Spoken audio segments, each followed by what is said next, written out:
आज के इस वीडियो में हम बात करेंगे जनरल इंट्रोडक्शन ऑफ कंप्यूटर के बारे में। नमस्कार दोस्तों, मैं राहुल गोस्वामी, आप देख रहे हैं माइंड टेक। चलिए शुरू करते हैं।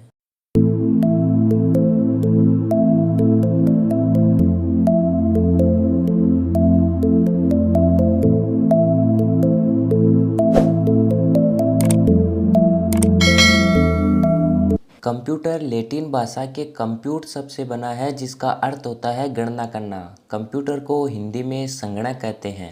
कंप्यूटर की फुल फॉर्म होती है सी से कॉमन, ओ से ऑपरेटिंग, एम से मशीन, पी से पर्टिकुलरली, यू से यूज्ड फॉर, टी से टेक्नोलॉजिकल, ई से इंजीनियरिंग और आर से रिसर्च। इस तरह कंप्यूटर की फुल फॉर्म होती है common, operating machine, particularly, used for technological, engineering, research. Computer का आविष्कार अंग्रेजी गणितज्ञ चार्ल्स बेबेज ने किया था। इन्होंने सन 1822 में पहला मैकेनिकल कंप्यूटर बनाया। इन्हें कंप्यूटर का पितामह, फादर ऑफ कंप्यूटर भी कहा जाता है।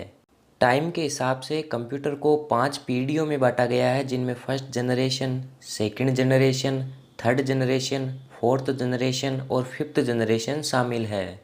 प्रथम पीढ़ी के कंप्यूटर का टाइम पीरियड सन 1946 से 1959 तक रहा था। बात करें प्रथम पीढ़ी के कंप्यूटर की खास बातों की, तो इसके अंदर वैक्यूम ट्यूब का उपयोग होता था, जिनके कारण ये बहुत ही भारी थे, अविश्वसनीय थे।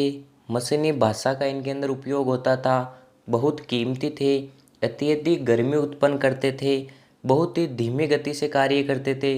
इनका आकार बहुत ज़्यादा विशाल था। इनके लिए एक स्पेसी कमरे की ज़रूरत पड़ती थी, एसी की आवश्यकता पड़ती थी। गैर पोर्टेबल थे, क्योंकि ज़्यादा भारी होने के कारण एक स्थान से दूसरे स्थान ले जाने के अंदर गैर पोर्टेबल थे। अत्यधिक बिजली की खपत करते थे। कंप्यूटर की दूसरी पीढ़ी का टाइम पीरियड सन 1959 से 1965 तक रहा था। बात करें दूसरी पीढ़ी की खास बातों की, तो इनके अंदर ट्रांजिस्टर का उपयोग किया जाता था, विश्वसनीय थे।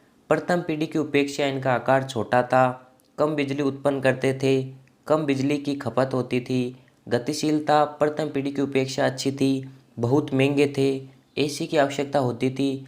मशीनी भाषा और असेंबली भाषा को सपोर्ट करते थे। कंप्यूटर की तीसरी पीढ़ी का टाइम पीरियड सन 1965 से सन 1971 तक रहा था। बात करें तीसरी पीढ़ी के कंप्यूटर की खास बातों के बारे में, तो इनके अंदर आईसी का उपयोग होता था, अत्यधिक विश्वसनीय थे, इनका आकार बहुत छोटा था, कम बिजली उत्पन्न करते थे, अत्यधिक गतिशील थे, इनका मेंटेनेंस कम था, रखरखाव कम था, महंगे थे, एसी की आवश्यकता होती थी, कम बिजली की खपत होती थी, हाई लेवल लैंग्वेज को सपोर्ट करते थे। कंप्यूटर की चौथी पीढ़ी का टाइम पीरियड सन 1971 से 1980 तक रहा।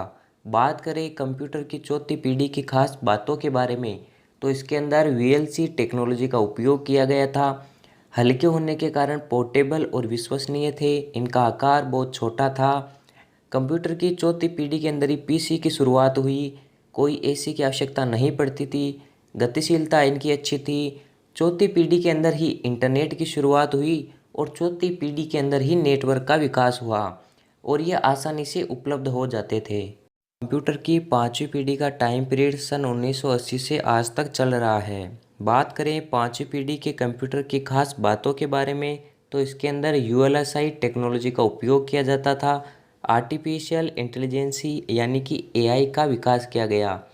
एआई के अंदर ऐसे कंप्यूटर बनाए जाते हैं जो बिल्कुल मानव की तरह सोच सके। जैसे कि ह्यूमन रोबोट एक कंप्यूटर है, लेकिन वो बिल्कुल मानव की तरह कार्य कर सकता है। ये आर्टिफिशियल इंटेलिजेंस यानी एआई का ही हिस्सा है। पाँचवीं पीढ़ी के कंप्यूटर के अंदर नेचुरल लैंग्वेज प्रोसेसिंग का विकास किया गया, एडवांस पैरेलल प्रोसेसिंग का विकास किया गया, सुपर कंडक्टर टेक्नोलॉजी की प्रगति हुई, मल्टीमीडिया फीचर के साथ ये कंप्यूटर लॉन्च किया गया। सस्ती दरों के अंदर अत्यधिक पावरफुल ये कंप्यूटर था। आई होप वीडियो के अंदर सब कुछ आपको अच्छे से समझ आया होगा। अगर वीडियो अच्छा लगा तो वीडियो को लाइक कीजिए, दोस्तों के अंदर शेयर कीजिए और ऐसे ही और वीडियो देखने के लिए माइंड टेक को सब्सक्राइब कीजिए। धन्यवाद, मिलते हैं अगले वीडियो में।